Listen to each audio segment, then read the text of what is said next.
You've been working for 30 or 40 years. You've gotten to a point where you're saying, I think it may make sense to retire early. I've saved enough money. I've got this pension coming in.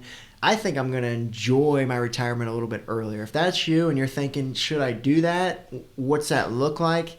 That's what we're going to talk about here today. Not only helping you understand if it makes sense or not, but also if you maybe already have made up your mind. So let's start thinking about how we can be strategic about this and take advantage of some of the opportunities that come with retiring early. And so that's what we're going to talk about on today's episode of Joe Knows Retirement. Joe knows taxes. Joe knows the market. Joe knows Social Security. Joe knows income planning. Joe knows pickleball? No. This is Joe Knows Retirement. The Midwestern Millionaire, as we call them, right? The hardworking, frugal people have saved $1 million or more. They've got a pension.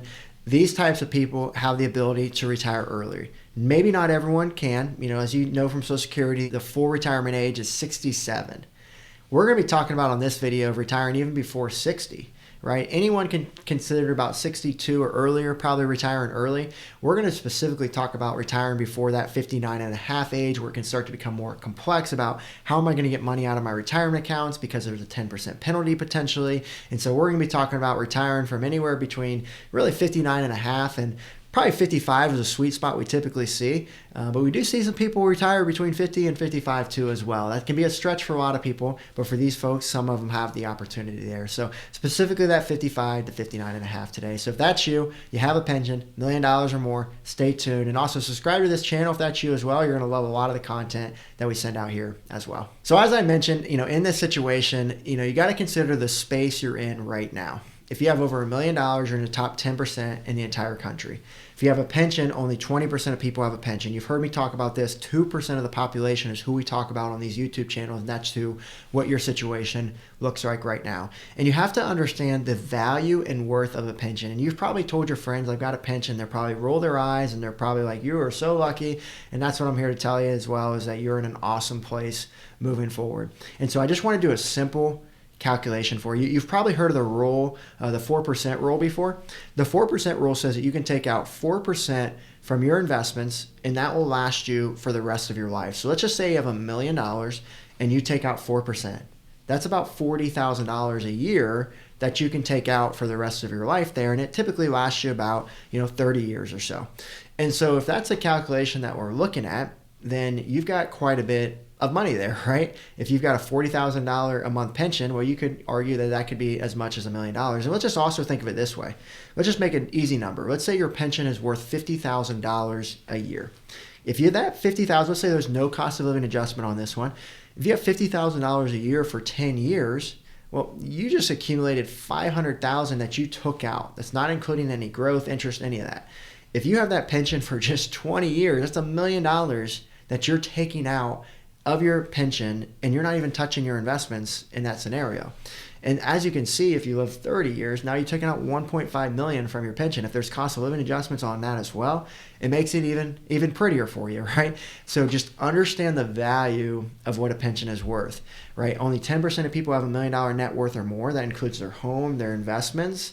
Well, a lot of our clients have $1 million just in investments. Maybe the house is paid off as well. Maybe that puts them around $1.5 million. Plus maybe $1 million in a pension. Their net worth may be $2.5 million, maybe not on paper, but in reality, it's about $2.5 million. If you put that up against your peers, that's in the top 5% in the entire country. And so just understand you're in a more unique situation, which allows yourself to have more unique opportunities like retiring early.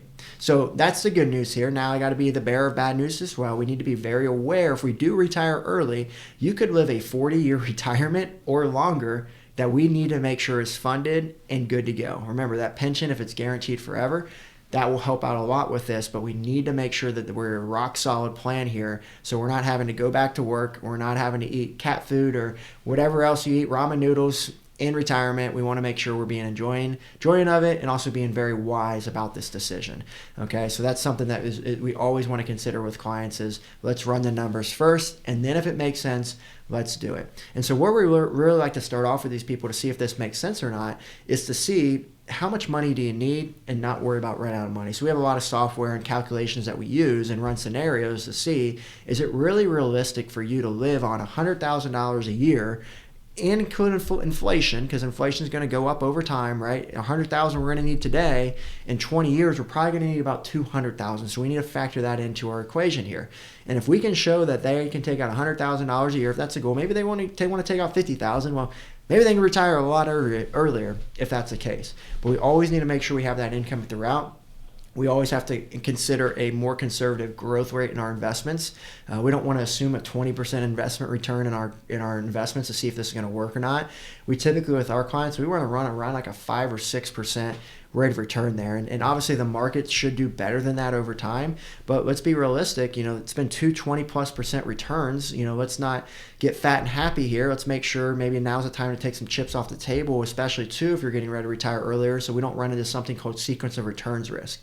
And sequence of returns risk is when you have $1 million, the market goes down, now you have 600,000. Well, you still need that 50,000 to take out from your investments. Well, now you're taking out 50,000 from 600 versus $1 million, and you got to hope that money's going to come back up early in your retirement. If not, you're just going to keep drawing that down. And so that's why we always want to build out retirement income plans that factor in that, not only the market risk, but also the tax risk, right? We don't want to have to take out too much money where it's bumping us up tax brackets. So that's something we're also going to be aware of for this crowd as we plan their retirement. And if you can run all those numbers and you can show that you're likely going to be successful. And then back to what I was going to say too about Vanguard. So they said, obviously the market's been up. So they say over the next decade, equities will probably only go up about 3 to 5% over the next 10 years. Now, I find that a little hard to believe, but I also can understand where they're coming from. And that doesn't mean that's going to happen. No one has a crystal ball of what's going to happen. They're just taking all the situation, the high tax, the high market, what we're seeing with the economy. That's what they're expecting the returns to be moving forward. But if that is the case, we need to be a lot more conservative on our assumptions, right? Yeah, we'd love to assume a 10% rate of return, but is that really realistic? It has been in the past, but is it going to be moving forward? That's just what we have to make sure we're planning for. So we always think worst case scenario, and if we can plan for worst case scenario, everything else is icing on cake. Now when you get a 7% rate of return over the next 10 years, and when you assume to 5, now you're going to be a little more comfortable, a little more happy. But when we get a 3% rate of return and we try to assume a 7, that's where you're going to be like, oh, wait, now we have to spend less. Now we have to go back to work. And that's not typically the situation. So the other consideration here, too, about retiring early that a lot of our clients enjoy is they maybe just want to retire from full-time work. They may still enjoy working part-time or seasonal or by contracting, still using their skill sets, still having that purpose to give and utilize their God-given talents, to their ability. But they can have the time to travel more, and they don't have to get up at 6 a.m. every day. And also that extra income can also help their retirement income plan, because again, if they have, let's say, a $50,000 pension and can't start Social Security yet, but maybe you have another $30,000 from income from working, well, now that's $30,000 we don't need to take from our investments. We don't need to stress the portfolio, and now we can either spend more or just be more comfortable in knowing we can retire earlier if we don't have as much saved to cover that long-term game there. So just a consideration there, but I would even say to think of it not only for the financial side, but for the emotional side. So many clients of ours, they retire and they just think, man, I miss the social aspect. I miss having something to get up every day and make an impact in. And so just make sure you're considering that. We do encourage clients to take a gap, maybe 3 to 6 months of maybe not doing anything, just figuring it out, take your rest, figure out what you want to do with that next stage of life, and then start to trial and error, right? Just because you make a decision doesn't mean you have to do it. We have a client that said that they're going to commit to part-time work for 6 months, and they wanted them to sign an 18-month contract, but they said, nope, I want to do 6 months. And then from there, we're going to decide what to do from there. And he said, it's not only for my reasoning, it's for you. I don't want to be here for 18 months if my heart's not in it. And so that's a mutual connection that he wanted to make sure he built. So he wanted to make sure it was right for him, but also the organization that he was going to be doing this work for, which is obviously very noble. And that's the Midwestern Millionaire, right? Great people, great values, and that's who we certainly love to serve. So now it comes time of, if we do need money from our investments, how are we going to get that money? And so there's something called the Rule of 55 that many of our clients utilize. And this is if you are retired and you have a 401k, then you can typically tap into your 401k without a penalty and be able to live off of that money. So you still have to pay taxes on it, but this gives you the ability to avoid that 10% penalty there. And so if you do move all of your 401k over to an IRA and you are 55, let's say, then you will have to pay a penalty on that. And so we see a lot of advisors, they tell clients to move everything over. And so whenever we're dealing with someone in this situation, and whether they need the money or not, we always want to make sure they leave enough behind to cover anything that they would need and a little extra in case any emergencies come up. The last thing we want to do is be responsible for advising someone to move it to an IRA and then they need that money and now it's a 10% penalty there. So it is definitely worthwhile to consider moving a portion over to the IRA though, so you have more investment options at this point. With a 401k, you may only have 10 to 20 investment options.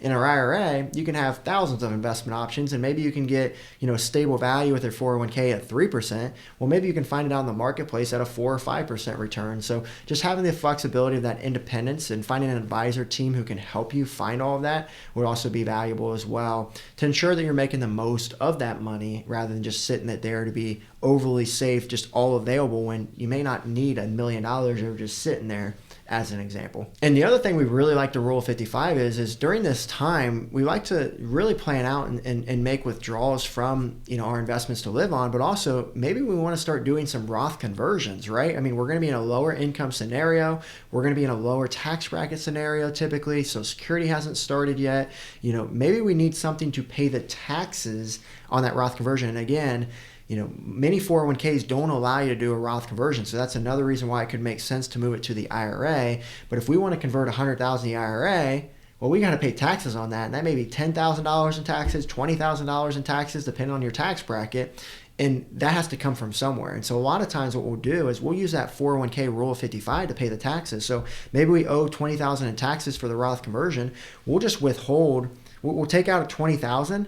We'll withhold 100% and send 100% to the IRS, and then the tax bill's good. We're good for it. There's no penalty. We got 100,000 over to the Roth, and it works very strategically and well that we can start doing some tax planning as well before that 59 and a half time. And you may have some money in the bank that you could pay the taxes on, but this is another alternative. Or maybe you have a non-qualified or non-retirement account that you could tap into as well there. And so the Rule of 55 is one, but another one is called the 72T, or substantially equal periodic payments. This is where you can take a certain amount out of an IRA, for an example, that's an equal amount over, let's call it 5 years. There's specific rules to be aware of here, but this is a strategy that you could look into in addition to the Rule of 55 to plan and use that. And we typically advise the Rule of 55 if that's available first. It's a lot simpler, it's a lot easier, it's more flexible, but both of those are options to look into there. So I already gave you a little hint about maximizing the lower brackets with things like Roth conversions, but that's why another reason of retiring early can make sense is because not only the Roth conversion idea I just talked about, and remember Roth conversion, when you move money from an IRA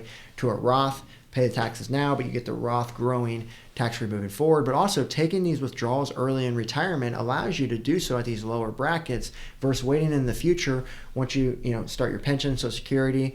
Now in investment withdrawals are going to be at higher brackets. So another thing to consider is when you start your pension. Some pensions may start right away if you retire at 55. Some may give you the option of deferring it. And if you defer it, you may get more income if you do defer it. And that could make sense to do. And then you just withdraw your tax deferred. It's going to hurt seeing your tax deferred dollars go down.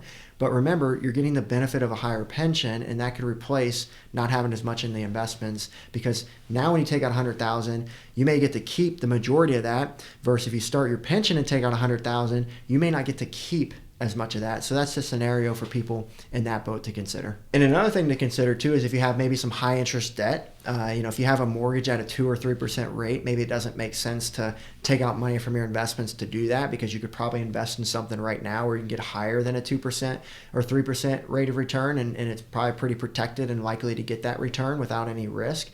So that's something to consider there.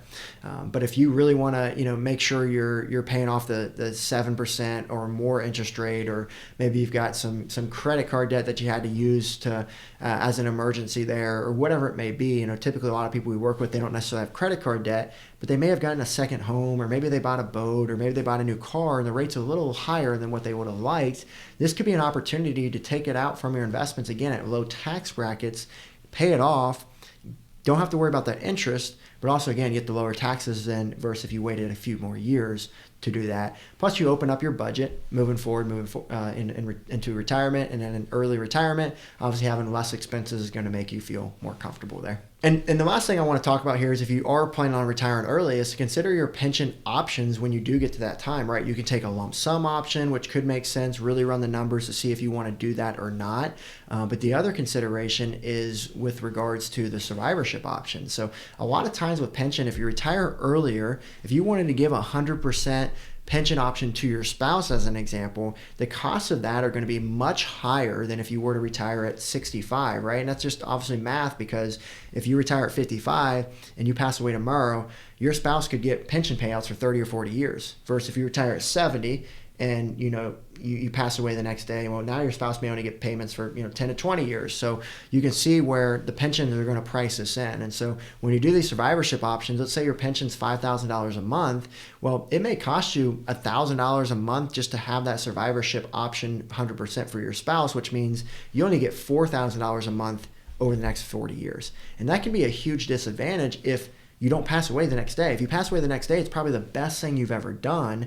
But if you don't pass away for 20, 30 years, you may be paying for something, $1,000 a month for 20, 30 years that really doesn't give you that much value or benefit to your spouse at that time. And so you never want to make this decision purely because of what I just said. You always need to make sure you have a plan to make sure that spouse is good to go no matter what. And that's where, one, you look at see how much you've saved in investments, but also what a lot of our clients like to do in this range is to look and see if life insurance would be more valuable. Maybe you can take that $1,000 a month, and instead of putting it towards this pension that may not be valuable, put it towards a life insurance policy that maybe if the spouse passes first, this can now go to your kids or your loved ones or to a charity or something else.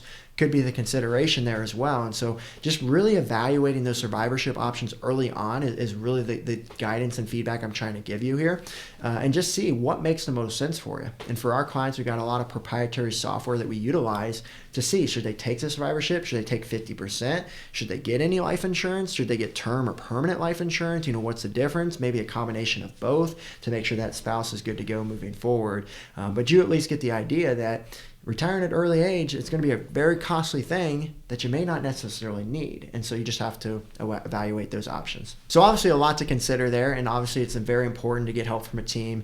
If you are a DIY investor or a retirement planner, I hope this is helpful for you. But we always encourage people, whether it's a team like ours or someone else, find a team that does comprehensive planning, the 5 pillars of retirement, that really understands how it works with a pension, but also to specialize in that early retirement range and all the more advanced planning that it requires, as we talked about on the video today. And if you are looking for this specific type of planning and you are getting ready to retire early, this is obviously what our firm specializes in, that people with pensions, $1 million or more. And so if that's you, feel free to schedule a time with our team in the link below. And this will be an opportunity for us to see if we could be a good fit to work together. And, if so, we'll schedule another time to answer any remaining questions that may be, there, and set expectations even further and make sure that we could be that fit moving forward. So just click on the link there and feel free to schedule time with our team, and we'd love to see how we can help further. So that's all I've got on today's episode of Joe Knows Retirement, and we'll see you on the next one.